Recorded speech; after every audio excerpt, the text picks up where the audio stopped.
salaamaaleykum ñëwaat ngeen ci beneen numéro sunu foot no stress donc sunu foot no stress xam ngeen dootu ñu leen ko présenté léegi fi ñu toll nii tembe yéen a ma ko gën a miin yéen a ma gën a xam les rendez-vous donc chaque journée bu championnat amee rek dañuy def sunu foot no stress yaakaar naa ne tey ñu ngi ci 14e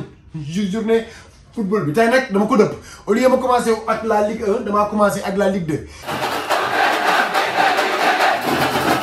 mais joueurs yi war nañ leen di brief wax leen li nga xam ne moom la ñu bëgg ci championnat bi waaw wala déet ñu xam ko parce que joueur bi ma gis arbitre bi jox ko carton rouge waru ko woon rouge parce que joueur bi maafe la añee ñëw terrain géex moo tax ñu jox ko zone mu géexaat arbitre bi mu ngi ci ko jox rouge bu loolu war nañ cee taxaw kaas wax arbitre bi que ni peut-être joueur bi regroupement lañ leen joxe loolu équipe bi ñu rouge nañ ci seen zone est-ce que géexu ko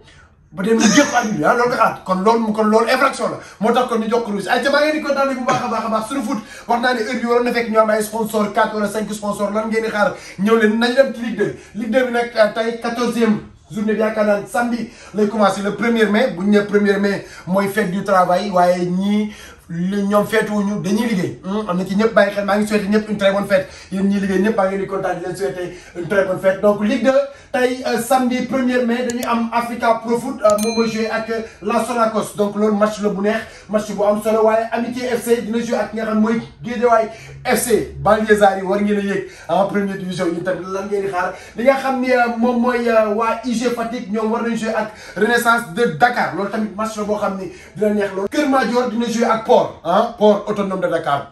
autonome de Dakar ak Kër Madior ñoom tamit war nañoo joué Duc dina joué ak ñi nga xam ne ñooy waa Thiès FC Linguère dina joué dimanche ak ñi nga xam ne ñoom ñooy waa Demba Diop FC waaye waa US Ouakam ñoom dinañ joué ak waa Fatick jamono bi nga xam ne moo nekk ca Fatick loolu mooy li nga xam ne moom mooy la Ligue 2 balaa ñuy ñëw ci Ligue 1 barikàlla tey du ma ne damay naan café tey du ma ne damay yëy gerte caaf tey du ma ne damay lekk mburu ton du ma wax dara naa muñ rek jàpp ci yàlla léegi koor gi jeex nañu dem Ligue 1 ay ci ñu ngi nii maintenant c'est la Ligue 1 donc ñi nekk ci Ligue 2 bi am na ñu war a ñëw yéeg li nga xam ni moom mooy ci Ligue 1 bi waaye am na ñoo xam ne ñu ngi ci Ligue 1 bi dañoo war a wàcc dem ci Ligue 2 bi donc tarkal journée yi buy gën a avancé match yi day gën a metti affaire yi day gën a tar et sunu foot no stress avec le présentateur Abba no stress je vais présenter le football je vais parler au football mais je vais parler aux footballeurs mais à ma façon waxtaan ci football fël-fëlaale keraano sànneeku def lu ma saf waxal boobu ay ta lañ dem donc li ñuy yëkka dem mooy ci football ci match yi nga xam ni moom mooy am ba tey le samedi ñaari tali dina jouer ak ñoom ñi nga xam ne ñooy waa Jamba waa DC dinañu jouer ba tey samedi ak ñi nga xam ne ñoom ñooy waa Stade de Mbour waaye dimanche Génération Foot dina jouer ak ñi nga xam ne ñoom ñooy US Gorée Casa Sport meilleur buteur du championnat bi fii la nekk Casa Sport mooy meilleur buteur yi nga xam ne ñu ngi ci 14e journée l'homme et monsieur Kangé il a 8 buts Kangé am na 8 buts donc championnat Sénégal la ñuy waxtaanee loolu tu te calmes mais Casa Sport ñoom dañuy jouer ak ñi nga xam ne ñooy waa TFC ñoo nekk ci kaw championnat bi nga xam ne moom mooy Ligue 1 bi TFC Tëngéej football club maa ngi leen di kontaanee bu baax waa TFC ay jàmbaar ngeen donc fi ngeen nekk baax na góorgóorlu leen ba bu ngeen wàcc fi nga xam ni foofu ngeen nekk ñi nga xam ne ñoom ñooy waa Snaps ñooy joué ak Douane loolu Douane nag match bi tamit dina neex trop parce que Douane xam nga ñoom ñooy numéro 2 ci championnat bi ñoom ñoo jël 2e ci championnat bi et que ñoom ñoo jëloon premier et fi ñu toll nii yaakaar naa bëgg nañoo yéegaat dañuy def ay effort pour mën a yéegaat ci kaw championnat bi waaye ñi nga xam ne ñooy AS Pikine Banlieusards yi ba tey man su ma gisee Banlieusards yi faruma fenn nag